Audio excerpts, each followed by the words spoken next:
नमस्कार सर्वांना. विहंगम टेक्नो होलिस्टिक ऑर्गनायझेशनच्या ज्ञानगंगा ज्ञानबोध या कार्यक्रमामध्ये श्री स्वामी दत्त अवधूत यांच्या पुस्तकांचे वाचन सध्या चालू आहे. तर आज आपण भारतीय गूढ विद्या या पुस्तकातील दुसऱ्या दिवसाचं वाचन करीत आहोत. आपण कालपर्यंत पाहिलं की 3 प्रकारच्या विद्या आहेत, राजस, तामस आणि सात्विक. तर तामस विद्यांमधली आपण 2-3 प्रकार नक्की बघूया, थोडे वेगळे वाटतायत म्हणून. कारण इतर जे प्रकार आहेत ते फारच तीव्र आहेत की जे आपल्याला वाचण्याची पण आवश्यकता नाहीये. तर हा एक प्रकार आहे षोडश त्रिपुर सुंदरी साधना. षोडशी त्रिपुर सुंदरी साधना ही एक अत्यंत महत्वाची साधना असून या साधनेने साधकाच्या मस्तकामध्ये असणारे सोमचक्र जागृत होते. सोमचक्र जागृत झाल्यावर 64 गुण प्राप्त होतात. एक एक गुण म्हणजे एक शक्तीच आहे. साधक जवळजवळ सिद्धावस्थेपर्यंत पोहोचलेला असतो. फक्त आत्मज्ञान व्हायचे बाकी राहिलेले असते. या सोमचक्राची देवता षोडशी त्रिपुर सुंदरी. या देवतेला 16 हात आहेत व ती विशाल आकाराची आहे. तिच्या 15 हातात विविध आयुधे असून 16वा हात अभयहस्त आहे. ही देवता जरी विशाल असली तरी सौम्य रूपा आहे, शांत आहे. या देवतेची साधना प्रेमाने करायला हवी. स्वार्थी बुद्धीने, लोभाने काहीतरी फार मोठी मिळवायचे आहे या भावनेने जर का या विद्येची साधना केली तर काहीच साध्य होत नाही. विशेष म्हणजे साधकाचा येथून सात्विक मार्गाचा प्रवास सुरू होतो. आतापर्यंत वर्णन केलेल्या सर्व तामस साधना, तामस राजस साधना येथे संपतात व साधक या देवतेच्या कृपेने शेवटी पूर्ण सत्वगुणी शांत स्वभावाचा होतो. प्रचंड सामर्थ्य त्याने प्राप्त केलेले असते. आता पराशांती प्राप्त करायची असते म्हणून साधकाने ही साधना सुरू केलेली असते. वाचकांच्या लक्षात आले असेलच की तामस मार्गाने किंवा गूढ विद्येच्या मार्गाने साधकाने साधनेला सुरुवात केली. वेगवेगळ्या तामस मार्गाने साधना करून त्याने प्रचंड सामर्थ्य प्राप्त केले. नंतर महालक्ष्मी प्रसन्न करून घेऊन राजस मार्ग पूर्ण केला. आता तो षोडशी त्रिपुर सुंदरी देवीची आराधना करून पूर्ण सात्विक बनू पाहत आहे. ही साधना पूर्ण झाल्यावर साधक जवळजवळ ईश्वर स्वरूप होतो. त्याला पराशांती प्राप्त होते व तो पूर्ण सत्वगुणी होतो. ईश्वरावस्था प्राप्त होण्यासाठी 3ही मार्गाच्या म्हणजे तामस, राजस, सात्विक या साधना परिपूर्ण कराव्या लागतात. जोपर्यंत 3ही मार्गाने साधना पूर्ण झाल्या नाहीत तोपर्यंत पूर्ण ईश्वरावस्था प्राप्त होत नाही. काही साधक प्रथम तामस मार्गाची साधना पूर्ण करतात, परंतु हा मार्ग इतका धोकादायक आहे की एकदा का एखादा साधक कुठे अडकला की हजारो वर्षे तो त्या तामस मार्गीय गर्तेतून बाहेर पडू शकत नाही. म्हणून 99% साधक सात्विक मार्गाने प्रथम साधना पूर्ण करतात व मग राजस तामस मार्गाकडे वळतात. बघा, असा प्रवास सांगितलेला आहे की परत सात्विक साधना आणि मग शेवटी राजस आणि तामस साधना. कारण एकदा सात्विक मार्गाने साधना पूर्ण केली की मग राजस तामस मार्गाने साधना करताना काहीही धोका निर्माण होत नाही. षोडशी त्रिपुर सुंदरीला षोडशी त्रिपुर सुंदरी हे नाव योगिक अर्थाने दिलेले आहे. मनुष्याच्या त्रिकुटामध्ये म्हणजे 2 डोळे व नाकाचे मूळ याला त्रिकुट किंवा त्रिपुर असे म्हणतात, म्हणजे आपला आज्ञाचक्र. या ठिकाणी सोमचक्र आहे. या सोमचक्राला 16 पाकळ्या आहेत. त्रिपुरात राहणारी शक्ती म्हणून त्रिपुरा व ही शक्ती 16 पाकळ्या असणाऱ्या सोमचक्रात राहते म्हणून षोडशी. अशा प्रकारे षोडशी त्रिपुर सुंदरी असे नाव दिले गेले आहे. सुंदरी याचा अर्थ सुंदर देवी असा होतो. षोडशी त्रिपुर सुंदरी देवीची साधना नदी किनारी, एकांतात, अरण्यात किंवा घरातही करता येते. आसनावर बसून तिच्या मंत्राचा दररोज 16,000 याप्रमाणे 40 दिवस जप केला जातो. दररोज जप पूर्ण झाल्यावर तुपाचे हवन केले जाते. साधना काळात पूर्व दिशेकडे तोंड करून जप केला जातो. साधना करीत असताना दिव्य सुगंध येऊ लागतात. तऱ्हेतऱ्हेचे सुगंध की ज्याच्या सुवासाने एक प्रकारची मस्ती अथवा आनंद प्राप्त होतो. साधनेतील उत्साह वाढू लागतो. मन पूर्ण स्थिर होऊ लागते. असे काही दिवस गेल्यावर दिव्य स्वर्गीय संगीत ऐकू येऊ लागते. ते कोठून येत आहे ते कळत नाही. या संगीताने मनाला प्रसन्नता वाटते, उत्साह वाढतो, एकाग्रता वाढते. तदनंतर प्रसन्न वदना षोडशी त्रिपुर सुंदरी देवी प्रकट होते व साधकाची साधना परिपूर्ण होते. ही साधना पूर्ण झाल्यावर साधकाला ज्ञान, दया, क्षमा, शांती, करुणा इत्यादी सद्गुण प्राप्त होतात आणि तो ईश्वर स्वरूप होतो.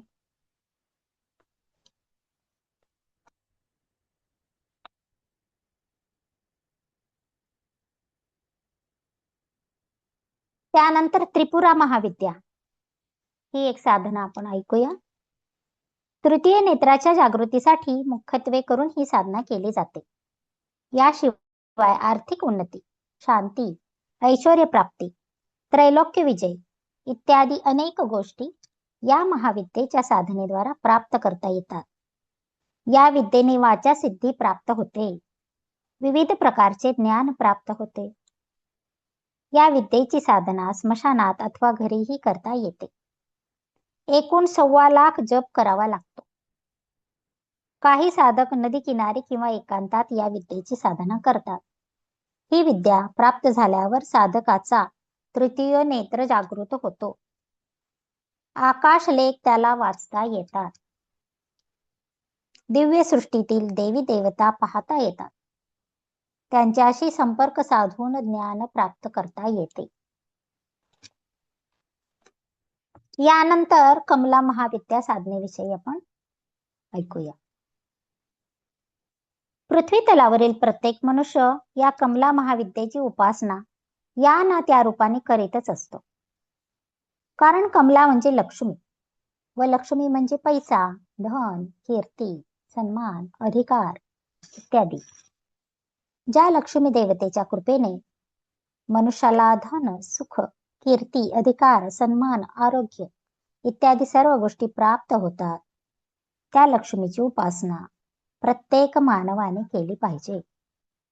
तिचे ऋण सदैव मानले पाहिजे. तिच्याविषयी कृतज्ञ राहिलेच पाहिजे. असा दंडक भारतीय संस्कृतीत घातलेला आहे. जो कोणी लक्ष्मीविषयी कृतज्ञता बाळगत नाही त्याला दारिद्र्य येते, असे भारतीय संस्कृती सांगते. लक्ष्मीविषयी कृतज्ञता बाळगणे म्हणजे प्रेमाने वागणे, नम्रतेने वागणे, परोपकार आणि दान धर्म करीत राहणे, आपल्या उत्पन्नातील 20% रक्कम दान धर्मात खर्च करणे इत्यादी गोष्टी केल्या असता लक्ष्मीची कृपा सतत होत राहते. त्यासाठी साधना नाही केली तरी चालते. बघा, इथं काही वेगळी साधना सांगितलेली नाहीये. इथं फक्त सांगितले सर्वांची कृतज्ञता बाळगा, सर्वांशी प्रेमाने वागा, नम्रतेने वागा, परोपकार आणि दान धर्म करा. झाली कमला महाविद्येची साधना. परंतु वरील गोष्टी जर आपल्याकडे नसतील तर साधना करूनही फारशी कृपा होत नाही. पृथ्वीवरील ज्या लोकांकडे वैभव, सुखशांती आहे त्या सर्व लोकांनी खुशाल समजावे की ज्याच्यावर या महादेवतेची कृपा आहे त्या कृपेचा त्यांनी समन्वयपूर्वक वापर करावा. या कमला महाविद्येलाच महालक्ष्मी, लक्ष्मी, यशलक्ष्मी, ऐश्वर्या, स्त्री, संपदा, वैभव इत्यादी अनेक नावे आहेत. पृथ्वीवरील प्रत्येक मानव हिचा पुजारी आहे. मनुष्य जर का अहंकाराने वागू लागला तर मात्र या महादेवीचा कोप ओढवतो व हटकून दारिद्र्य भोगावे लागते. कमला महाविद्येच्या प्राप्तीचे किंवा महालक्ष्मीच्या प्रसन्नतेसाठी हजारो मार्ग साधना वर्गात सांगितलेले आहेत. यापैकी मुख्य म्हणजे भारतातील असंख्य लोक या महालक्ष्मीच्या नावाचा जप ओम श्री महालक्ष्मी नमः असे करतात. कोणी श्री सूक्त, देवी सूक्त, नारायणी स्तुती, महालक्ष्मी अष्टक इत्यादी स्तोत्रांचे पाठ करतात. यापैकी कुठलेही स्तोत्र 11,000 किंवा 14,000 वेळा वाचण्याची प्रथा आहे. त्यामुळे हटकून महालक्ष्मीची कृपा होते. काही लोक वर सांगितलेल्या जपाची 14 लाख पुनश्चरण करतात. यानेही महालक्ष्मीची प्रसन्नता होते. महालक्ष्मीची प्रसन्नता प्राप्त करण्यासाठी साधक श्री यंत्राची स्थापना करून साधना करतात. 1.5 लाख जपाचे पुनश्चरण करतात. तसेच कमल पुष्पांनी देवीची पूजा करतात. कोणी 11 दिवसांचे किंवा कोणी 40 दिवसांचे अनुष्ठान करतात. महालक्ष्मीच्या अनेक मंत्रांपैकी कोणत्याही एका मंत्राचे अनुष्ठान करतात. श्री महालक्ष्मीच्या प्रसादाने ऐश्वर्य व मुक्ती दोन्ही गोष्टी प्राप्त होतात. ही राजसमार्गीय साधना आहे. तरीही तामसमार्गीय साधक दशमहाविद्या साध्य करताना कमला महाविद्या मात्र राजस मार्गाने सिद्ध करतात. तामस मार्गानेही हिला सिद्ध करता येते. यासाठी फारसे कष्ट होत नाही. महालक्ष्मीच्या किंवा कमला विद्येच्या प्रसादाने धातूपासून सोने बनवण्याची विद्याही साध्य होते. याशिवाय जय, यश, संपदा, आशीर्वाद देण्याचे सामर्थ्य, मोक्ष इत्यादी सर्व गोष्टी या देवतेच्या कृपाशीर्वादाने प्राप्त होतात. प्रत्येक मानवाने वर दिलेला ओम श्री महालक्ष्मी नमः हा मंत्र दररोज किमान 1400 वेळा तरी म्हणावा. निसंशय महालक्ष्मीची कृपा प्राप्त होईल.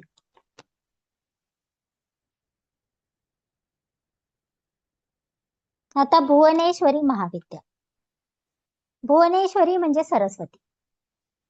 या महाविद्येच्या साधनेने संपूर्ण ब्रह्मांडाचे ज्ञान होते.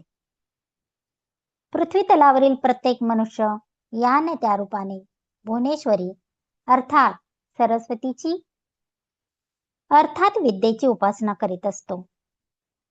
बालपणात शाळेत जाऊन आपण शिकायला सुरुवात केली म्हणजे एक प्रकारे आपण सरस्वतीची उपासना सुरू केली.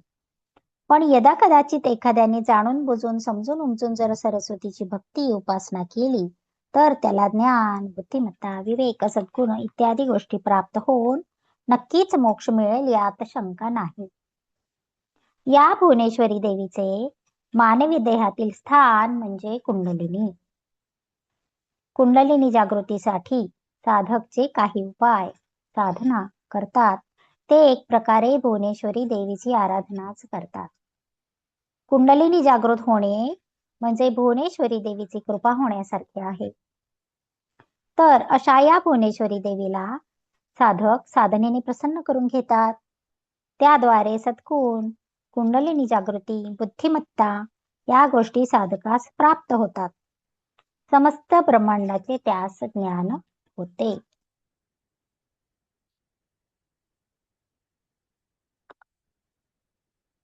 आता विराट पुरुष साधना. तामसमार्गी साधक कशा प्रकारे साधना करतो याचे थोडक्यात वर्णन आतापर्यंत केले आहे. प्रत्यक्षात साधकाला या पुस्तकात वर्णन केलेल्या साधनांपैकी कितीतरी पटीने अधिक साधना कराव्या लागतात. अशा प्रकारे असंख्य सिद्धी वेगवेगळ्या प्रकारच्या शक्ती साधना करून सामर्थ्य संपन्न बनावे लागते व कोठेही न अडकता सतत पुढे जावे लागते. यदा कदाचित जर तो अडकून पडला व मिळालेल्या साधना सिद्धीचा शक्तींचा वापर करीत चमत्कार करीत प्रसिद्धीच्या मागे लागला तर मात्र तेथेच त्याचा अंत होतो व पुढील जन्म प्राप्त होईपर्यंत त्याला भूर लोकात लटकत राहावे लागते. त्यामुळं या प्रसिद्धीसाठी या शक्तींचा साधनांचा वापर करायचा नाही. पुष्कळ साधक तर अन्य तांत्रिक साधकांच्या हातचे गुलाम होतात. असे घडले तर साधकाची उन्नती होत नाही. त्यासाठी साधकांनी एकतर गूढ विद्येच्या मार्गाने जाऊ नये किंवा गूढ विद्येच्या मार्गाने जायचेच असे ठरवल्यास मध्येच थांबू नये. आतापर्यंत वर्णन केलेल्या सर्व साधना पूर्ण केल्यानंतर साधक विराट पुरुष साधना करतो. यापूर्वी 20-25 साधना दिल्या, ज्या खूप वेगवेगळ्या आहेत. ते आपण वाचन नाही केले, ह्या 2-3 फक्त वाचलेले आहेत. या साधनेमध्ये साधक अशी धारणा करतो की तो स्वतः एक प्रचंड आकाराचा विराट पुरुष असून त्याच्यापासून सारे ब्रह्मांड निर्माण झाले आहे. पृथ्वी त्याचे पाय असून चंद्र सूर्य त्याचे नेत्र आहेत. समस्त ब्रह्मांड त्याच्या शरीरात वास करून आहे. गूढ विद्येच्या साधकांचे मन इतके शक्तिशाली असते की काही दिवसातच त्याच्या धारणेप्रमाणे त्याला तसे अनुभव येऊ लागतात. त्यांचे ठिकाणी प्रचंड सामर्थ्य निर्माण होते. हळूहळू मी ईश्वर आहे असा भाव निर्माण होऊ लागतो. साधक ईश्वरामध्ये विलीन होतो. तेथे त्याची साधना संपते. आतापर्यंत केलेले कठोर परिश्रम फळाला आलेले असतात. जीवनाची इति कर्तव्यता पूर्ण झालेली असते. साधक ईश्वर स्वरूप झालेला असतो. अशा साधकांना सिद्धावस्था प्राप्त झालेली असते. सिद्धावस्था किंवा ईश्वर स्वरूप अवस्था प्राप्त झाल्यानंतर आयुष्याच्या उरलेल्या काळात असे महात्मा लोक कल्याणाचे प्रयत्न करतात. बघा, इतक्या शक्ती जरी मिळवल्या, सर्व अवस्था प्राप्त झाल्या, ईश्वर स्वरूप झाले, तरी शेवटी ते काय करतात? लोक कल्याणासाठीच प्रयत्न करतात. त्यांच्या सुख दुःखाशी समरस होऊन ते लोकांवर उपकार करत जगतात व मरणोत्तर विश्वाशी एकरूप होऊन जातात. आता राजस मार्गाच्या साधना दिलेल्या आहेत. यासाठी दीपाराधना, पूजा, स्तोत्र पठण, जप, भजन व आरती हे एका प्रकरणात माहिती दिली. दुसऱ्या प्रकरणात ते सर्वांना आपल्याला माहित आहे. दुसऱ्या प्रकरणामध्ये श्री गणपती आणि महालक्ष्मी आणि विष्णू यांची पूजा सांगितलेली आहे आणि मंत्र सांगितलेले आहे. तिसऱ्या प्रकरणामध्ये गणपती स्तोत्र, नवग्रह स्तोत्र, हनुमान चालिसा, रामरक्षा स्तोत्र, दत्तात्रेय स्तोत्र, देवी कवच, श्रीदेवी सूक्त, नारायणी स्तुती, सिद्धकुंजिका स्तोत्र, श्री विष्णू सहस्रनाम, श्री सूक्त आणि ललिता सहस्रनाम याची माहिती दिली आणि त्याचे पाठ कोणी आणि किती वेळाला करायचे त्याची माहिती थोडक्यात दिलेली आहे. आणि पुढच्या प्रकरणामध्ये मंत्र साधना दिलेली आहे.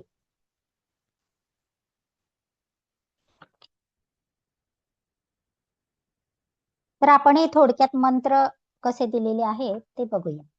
देवतांचे मंत्र व साधना. देवतांच्या प्रसन्नतेसाठी विविध मंत्रांचे जप केले जातात. सर्वसाधारणपणे 1.5 लाख जप केला असता देवता प्रसन्न होते किंवा त्या देवतेच्या कृपाप्रसादाचा काहीतरी अनुभव येतो. यासाठी नियमानुसार व निष्ठापूर्वक जप केला असता निश्चित अनुभव येतो. सर्वसाधारणपणे लोक देवता प्रसन्नतेसाठी जप करीत नाहीत, तर आपल्या मनातील इच्छा पूर्ण व्हावी म्हणून, संकटाचे निवारण व्हावे म्हणून जप करतात. देवतेच्या कृपेने ज्या इच्छेने जप केला ती इच्छा पूर्ण होतेच, यात संशय नाही. नियमानुसार व निष्ठापूर्वक जप केला असता त्वरित अनुभव येतो. अनियमितपणे जप केला असता फारसे अनुभव येत नाहीत, परंतु देवतेची कृपा होते. कोणतेही नियम न पाळता परमेश्वराचे नाम सतत मनातल्या मनात घेत राहिले तरीही ईश्वराची कृपा होते. परमेश्वराची असंख्य नावे आहेत, असंख्य मंत्र आहेत. त्यातील एखादा आपल्याला जो आवडेल तो निवडून सतत मुखाने मंत्र अथवा ते नाम म्हणत राहावे. असे करीत राहिल्याने ईश्वर कृपा होते. मंत्र साधनेचे नियम काय आहेत? मंत्र जप करण्यापूर्वी स्नान करावे. एकाच आसनावर बसून मंत्र जप करावा. जप करताना हलूडुलू नये. स्थिर असावे. इकडे तिकडे पाहू नये.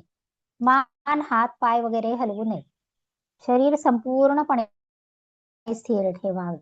पाठीचा कणा ताठ ठेवावा. पोक काढून बसू नये. एकाच आसनावर बसून किमान 4 तास मंत्र जप केला असता काही दिवसातच दिव्य अनुभव येऊ लागतात. साधक भाग्यशाली असेल तर मंत्र देवतेचे दर्शनही होते. जप साधना करताना पोट हलके असावे. त्यासाठी साधना काळात हलका आहार घ्यावा. पोट नेहमी साफ राहील याची काळजी घ्यावी. 4 तास एकाच आसनावर बसणे शक्य नसेल तर किमान सकाळी 1 तास, संध्याकाळी 1 तास तरी जप करावा. याने ईश्वरी कृपा होतेच होते. तेही शक्य नसेल तर किमान अर्धा तास तरी आसनावर बसून जप करावा. धन प्राप्तीसाठी महालक्ष्मीचा मंत्र दिलेला आहे.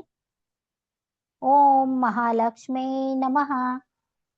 वरील मंत्राचा दररोज 3300 जप केल्याने महालक्ष्मीची कृपा होते.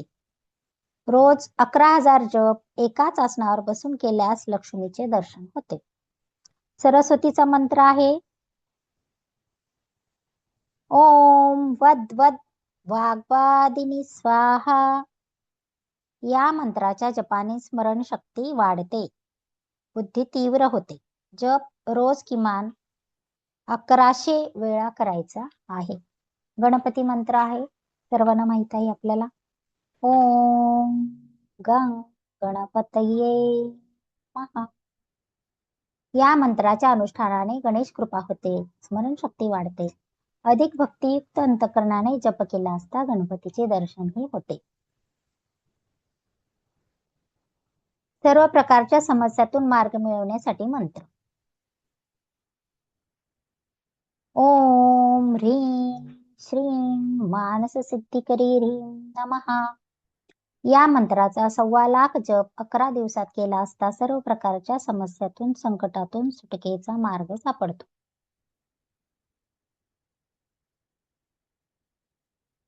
ओम घंटाकर्णो महावीर सर्व उपद्रव नाशनम कुरु स्वाहा. दररोज 2100 याप्रमाणे 21 दिवस वरील मंत्राचा जप केला असता संकटाचे निवारण होते, समस्यातून मार्ग मिळतो.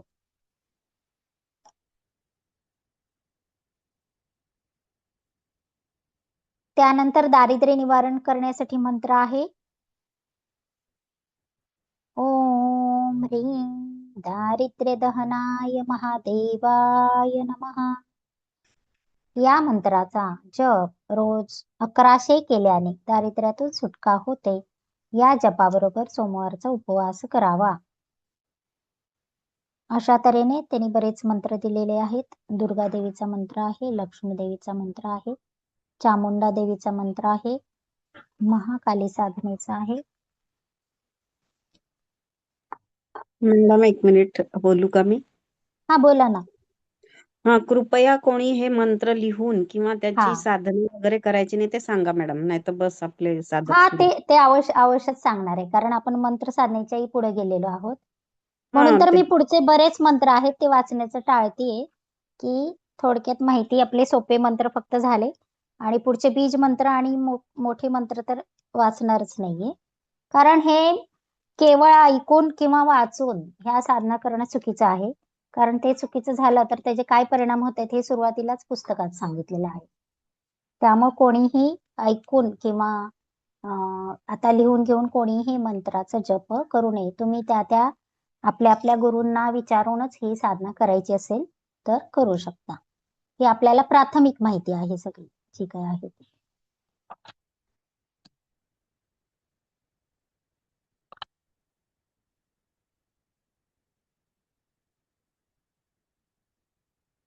तर असे अनेक मंत्र दिलेले आहेत आणि हे राजस मार्गामध्ये येतात. आता आपण सात्विक मार्गाचं वाचन करूया.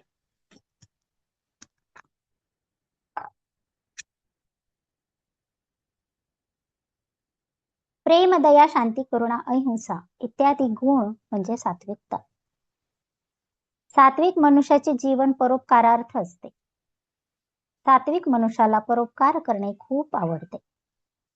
तो इतरांवर मनापासून प्रेम करतो. कुणाचेही वाईट चिंतन करीत नाही. दुसऱ्याच्या उपयोगी पडण्यात त्याला आनंद वाटत असतो. सात्विक माणसाच्या जीवनाचे सूत्र पुढील श्लोकात आहे.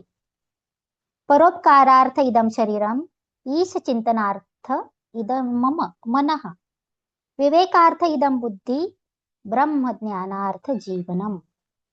म्हणजे देह हा परोपकारासाठी आहे, मन हे ईश्वराच्या चिंतनासाठी आहे, बुद्धी विवेक करण्यासाठी आहे, तर जीवन ब्रह्मज्ञानाच्या प्राप्तीसाठी आहे. सात्विक माणसाची विचारसरणी ही वरील प्रमाणे असते. आतापर्यंत ज्या गुणांचे किंवा ज्या जीवनाचे वर्णन थोडक्यात केले आहे त्यालाच सात्विक मार्ग असे म्हणतात. सात्विक मनुष्य ईश्वरावर निष्काम प्रेम करतो. तो ईश्वराकडून कसलीही अपेक्षा करीत नाही. परमेश्वराची भक्ती व सेवा करण्यात त्याला अपूर्व आनंद प्राप्त होतो. परमेश्वराची भक्ती सेवा केल्याशिवाय त्याच्या मनाला चैनच पडत नाही आणि म्हणून भक्ती सेवा प्रेम परोपकार हे त्याचे जीवनच बनवून जाते. अशा जीवनालाच सात्विक मार्ग म्हणतात. अशा प्रकारे सात्विक मार्गाने जाणारे लोक या पृथ्वी तलावर फारच विरळ असतात. लाख भक्तातून एखादाच सात्विक मार्गाने जातो. चराचरामध्ये परमेश्वर भरून राहिलेला आहे अशी त्याची धारणा असते. सुख दुःख, हानी लाभ, शीत उष्ण इत्यादी सर्व प्रकारच्या द्वंद्वामध्ये त्याचे मन स्थिर राहते. यशाने त्याला हर्ष होत नाही, पराभवाने त्याला दुःख होत नाही. कुठल्याही प्रकारचा मोठेपणा घेणे त्याला आवडत नाही. हे हवे ते नको किंवा हे असे असावे असे त्याला वाटत नाही. त्याचे मन स्थिर व प्रशांत असते. अशा प्रकारे सात्विक मार्गाने जाणारे लोक कशा पद्धतीने साधना करतात हे आपण पाहू. सात्विक मार्गाने जाणारा मनुष्य हमखास मोक्ष पदाला जातो. जन्म मरणाच्या चक्रातून त्याची सुटका होते. तो परमेश्वराच्या राज्यात परमानंदामध्ये राहतो. परमेश्वर त्याच्या हृदयात राहतो. आजपर्यंत जितके संत या पृथ्वी तलावर झाले ते सर्व संत सात्विक मार्गाने परमेश्वराप्रत जाऊन पोहोचले, ईश्वरमय झाले. त्यांनी संपूर्ण समाजाला सात्विक मार्गाने जाण्याचा उपदेश केला. राजस अथवा तामस मार्गाने साधना करणाऱ्यांनाही एका विशिष्ट टप्प्यानंतर सात्विक मार्गाचेच आचरण करावे लागते, अन्यथा मुक्ती प्राप्त होत नाही. ईश्वराशी एकरूपता प्राप्त होत नाही. त्यामुळे सर्व साधू संतांनी समस्त मानवांना सात्विक मार्गाचेच जाण्याचा उपदेश केलेला आहे. सात्विक मार्गाने जाण्याचा सर्वात मोठा फायदा म्हणजे या मार्गाचे सतत अनुसरण केले असता मुळीच अधोगती होत नाही, सतत प्रगती होत राहते.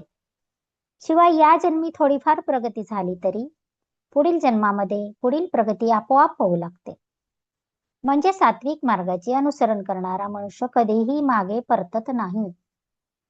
सात्विक मार्गाने थोडेसे जरी आचरण केले तरी मनुष्य पुढे जात राहतो व एक दिवस जन्म मरण चक्रातून त्याची सुटका होते.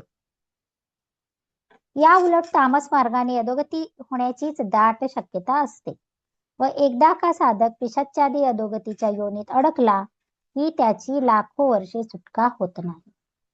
त्याच्या नशिबी फक्त दुःखद अशा यातनाच येतात. राजस मार्गाने फारशी अधोगती होत नाही, परंतु शारीरिक आणि मानसिक कष्टांची मात्र वाढ होते. मुक्तीमध्ये अडथळे निर्माण होऊन जन्म मरण चक्रात जीव फिरत राहतो. राजस अथवा तामस मार्गाने साधना केली असता जीव कसा अडकून पडतो हे नीट समजावून घेऊ. मगच आपण सात्विक मार्गाच्या आचारांचे व साधनांचे अवलोकन करू. त्यामुळे लोभ व मोह हे किती मारक असतात व मानवी जीवनाची किती हानी होते हे लक्षात येईल. मानवी जीवनाच्या 60-70 वर्षामध्ये केवळ लोभ व मोह यांना बळी पडल्याने मनुष्य स्वतःचे कसे व किती नुकसान करून घेतो याची समज वाचकांना येईल. तामस मार्गाने अनुसरण केल्याने होणारे काय नुकसान आहे? तर यापूर्वी अनेक वेळा तामस मार्गाचे आचरण केल्याने साधकांना पिशाच्च अवस्था प्राप्त होते हे सांगितलेच आहे. येथे आपण तामस मार्ग मानवी जीवन कसे उद्ध्वस्त करतो ते पाहू.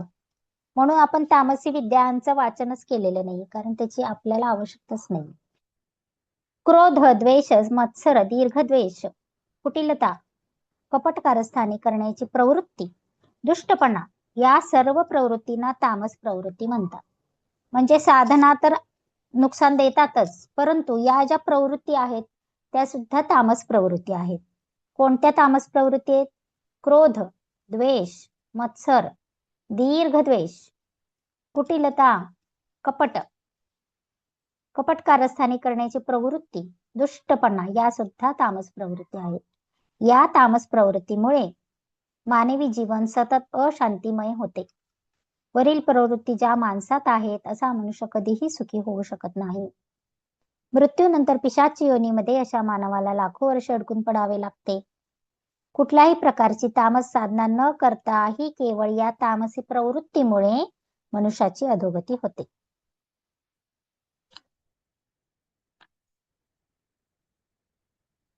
मानव जन्म इतका बहुमोल आहे की या मानव जन्मातील 60-70 वर्षाच्या आयुष्यात मानवाने जर आत्मकल्याण केले नाही तर त्याच्या नशिबी अनंत प्रकारच्या यातना वाढवून ठेवलेल्या असतात. राजस प्रवृत्तीने होणारे नुकसान. लोभ, मोह, स्वार्थ, सत्ता लालसा, धन लालसा, कंजूस वृत्ती, अतिप्रमाणात संग्रह करण्याची प्रवृत्ती, दुसऱ्यावर हुकूमत चालवण्याची प्रवृत्ती या सर्व प्रवृत्ती राजस आहेत.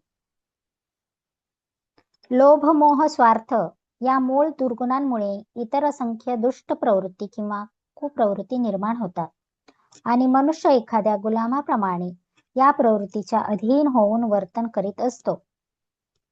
मनुष्याला हे समजत नाही की तो सर्व प्रवृत्तीचा स्वामी आहे किंवा सर्व प्रवृत्तीहून भिन्न आहे, वेगळा आहे. हे न समजल्याने किंवा त्याची जाणीवच न झाल्याने मनुष्य जन्म मरण चक्रात फिरत राहतो.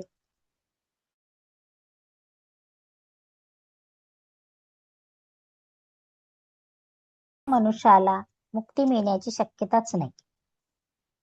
जन्म मरणाच्या चक्रात तो आपणच केलेल्या कर्माची फळे भोगत राहतो.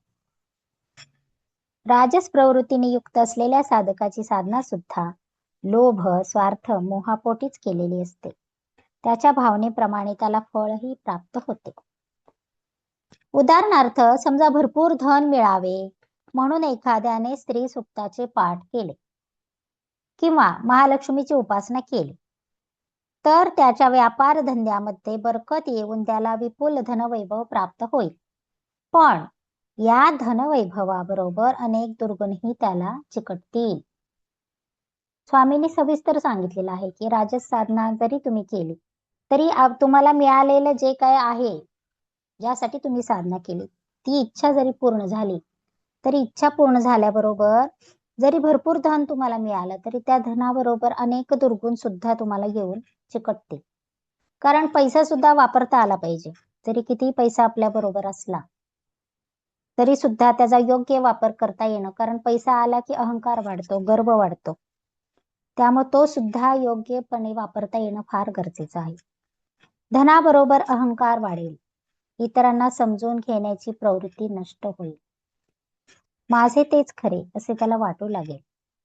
धन लालसा, स्वार्थ प्रचंड प्रमाणात वाढेल व शेवटी आता आपल्याकडे सत्ताही पाहिजे असे वाटून तो आणखी धन व सत्ता प्राप्त व्हावी यासाठी प्रयत्न करू लागेल. म्हणजे आपण जरी हे श्री सूक्त वाचून किंवा महालक्ष्मीची उपासना करून धन जरी मिळवलं तरी त्यानंतर येणारे जे दुर्गुण आहेत त्यांना टाळता येण्याचं सामर्थ्य आपल्याकडं पाहिजे. विशेष म्हणजे या सर्व स्वार्थ, लोभ व लालसा यांच्या जाळ्यात अडकल्या कारणाने मनुष्य हे विसरतो की त्याने या जन्मी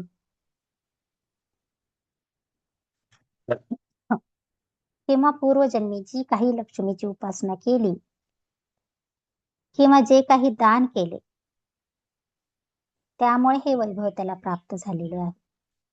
या उलट त्याला हे सारे मी स्वतःच्या बुद्धिमत्तेने व प्रयत्नाने कमावलेले आहे असे वाटू लागते व त्या गर्वात, त्या अहंकारात तो अधिक संपत्ती मिळवण्यासाठी अधिकाधिक प्रयत्न करतो. हे सर्व करताना तो आपण कशासाठी जन्माला आलो आहोत हेच विसरतो.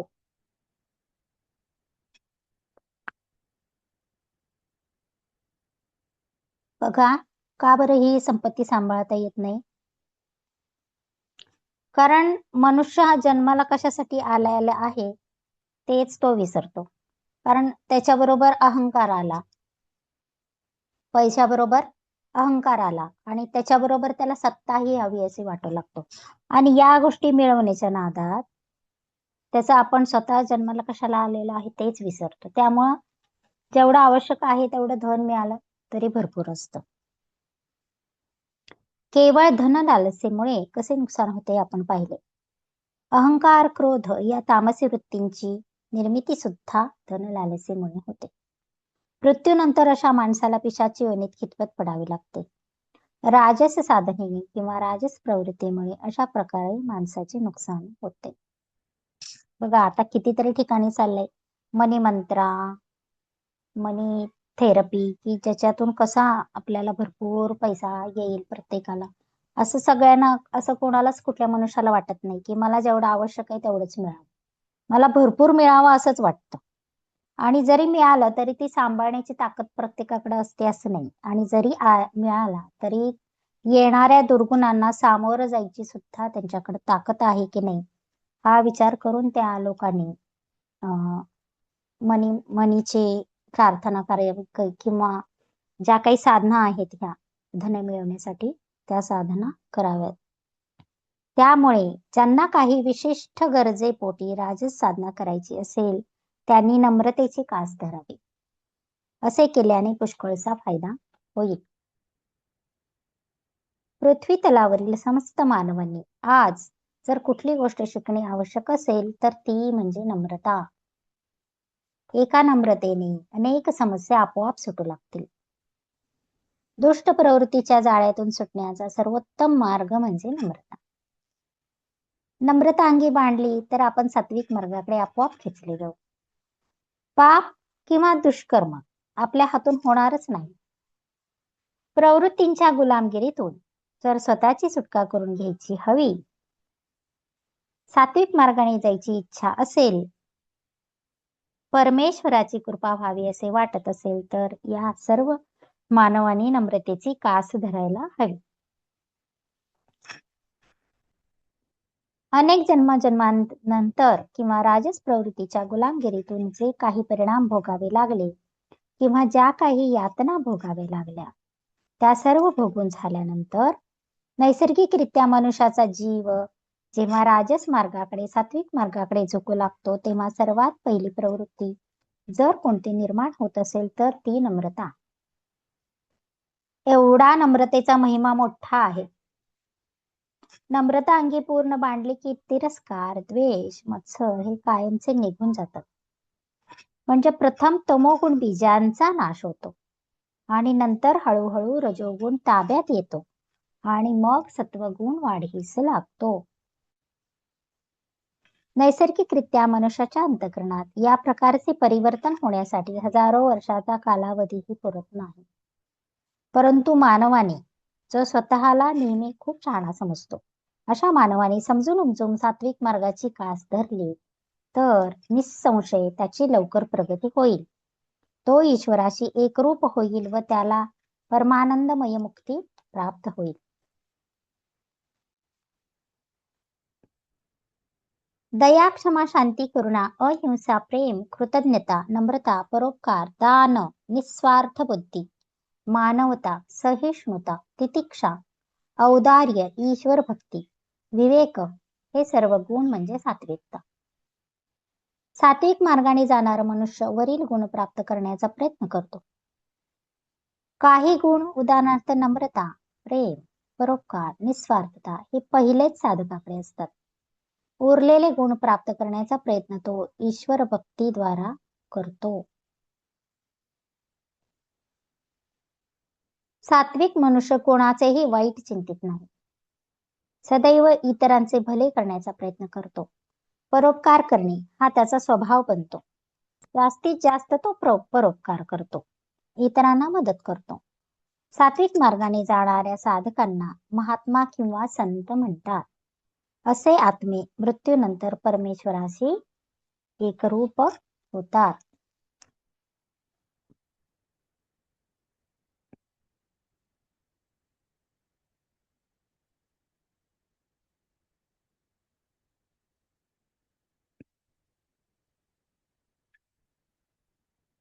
आता यामध्ये सोहम साधना आपण बघूया. सात्विक मार्गाची सोहम साधना. या साधनेला राजयोग असेही म्हणतात. या साधनेमध्ये जप, नामस्मरण वगैरे करण्याची आवश्यकता नसते. अर्थात साधना चालू करताना जप केला तरी चालतो. माझ्या मते सोहम साधना करताना जप अवश्य करावा, कारण जपाने ईश्वरी संरक्षण कवच आपल्या सभोवती निर्माण होते व या कवचामुळे वातावरणातील दुष्ट शक्ती आपल्या शरीरात प्रवेश करू शकत नाही. यापूर्वीच मी आपल्याला सांगितले आहे की कुठलीही साधना करण्यापूर्वी परमेश्वराचे एखादे स्तोत्र सिद्ध करून ठेवा. परमेश्वराचे एखादे स्तोत्र 1000-2000 वेळा म्हटले की आपोआप सिद्ध होते. त्या स्तोत्रामध्ये राहणारी देवता सदैव आपले रक्षण करते. अशा प्रकारे एखाद्या स्तोत्र सुरुवातीला सिद्ध करून मगच या सोहम साधनेला सुरुवात करणे चांगले. सोहम साधनेलाच अजपा गायत्री असे म्हणतात. आपल्या श्वास प्रश्वासावर ही साधना आधारित आहे. प्रत्येक मनुष्य 24 तासामध्ये 21,600 श्वासोच्छ्वास करतो. सर्वसाधारणपणे तासाला 900 व मिनिटाला 15 श्वासोच्छ्वास होतात. या श्वासोच्छ्वासावर नियंत्रण करणे हे या साधनेचे सूत्र आहे. साधकाने एकांतात बसावे व नाकाच्या मुळातून दीर्घ श्वास घ्यावा. हा श्वास घेताना सो असा ध्वनी होतो, म्हणजे श्वासाचाच ध्वनी होतो, तो काही आपण तोंडाने काढायचा नाही. त्या आपोआप होणाऱ्या ध्वनीकडे लक्ष द्यावे. पूर्ण श्वास घेतल्यावर ज्या गतीने श्वास घेतला त्याच गतीने श्वास सोडावा व सोडताना हम असा ध्वनी होतो, त्याकडे लक्ष ठेवावे.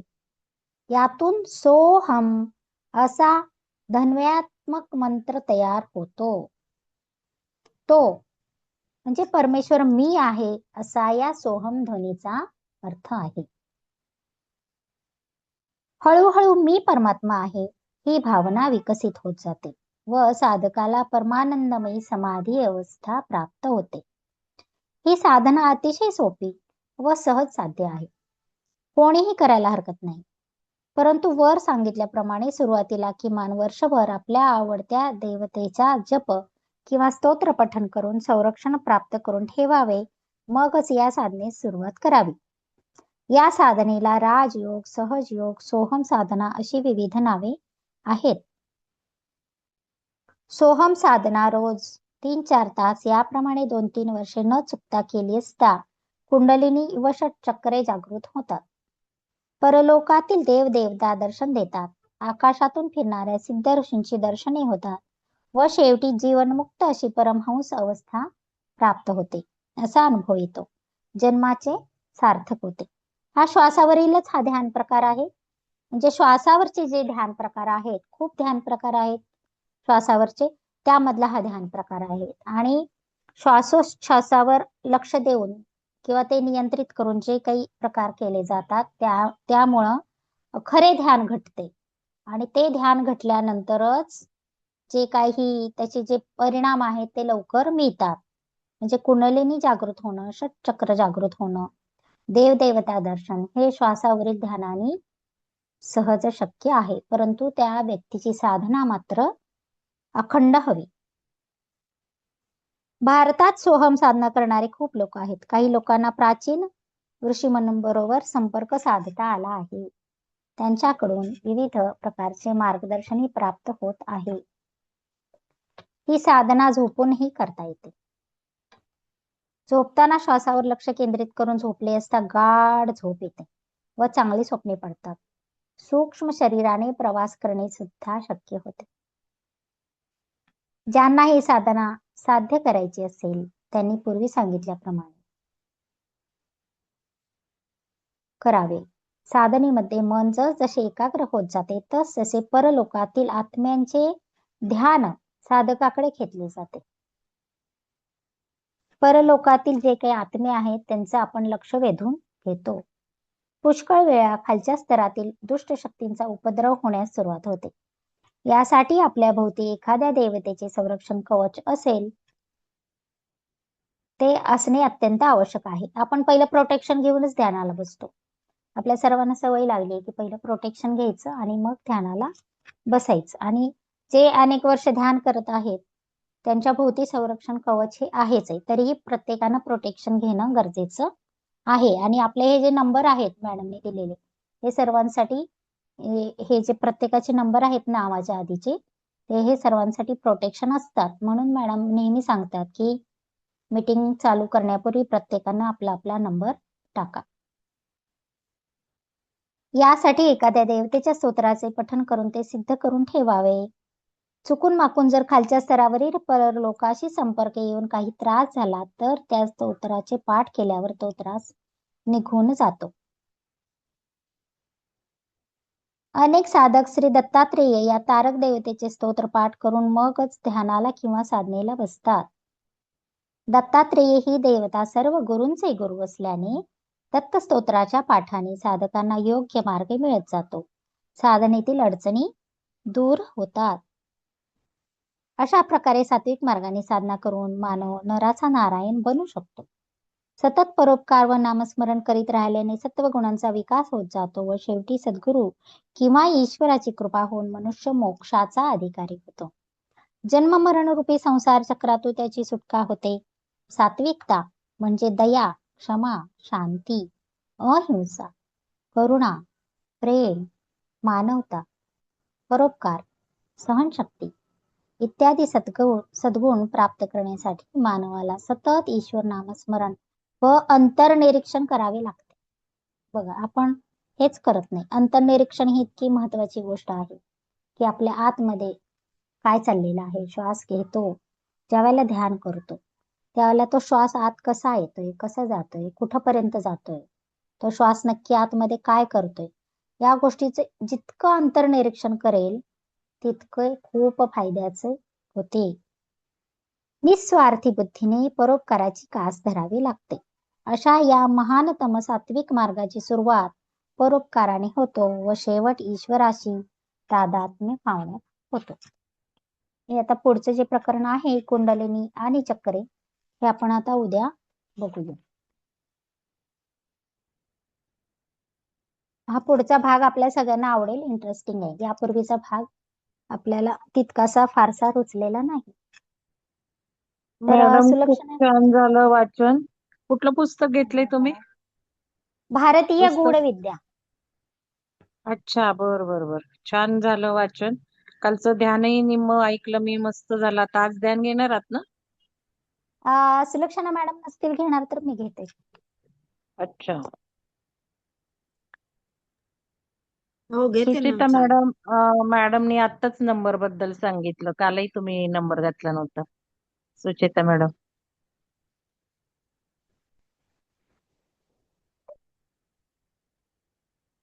ठीक आहे मॅडम, सुरू करा ध्यान. हा चालेल. रेकॉर्डिंग बंद करा आणि परत ध्यानाचं करायचं असेल तर वेगळं करा. ओके ओके ठीक आहे.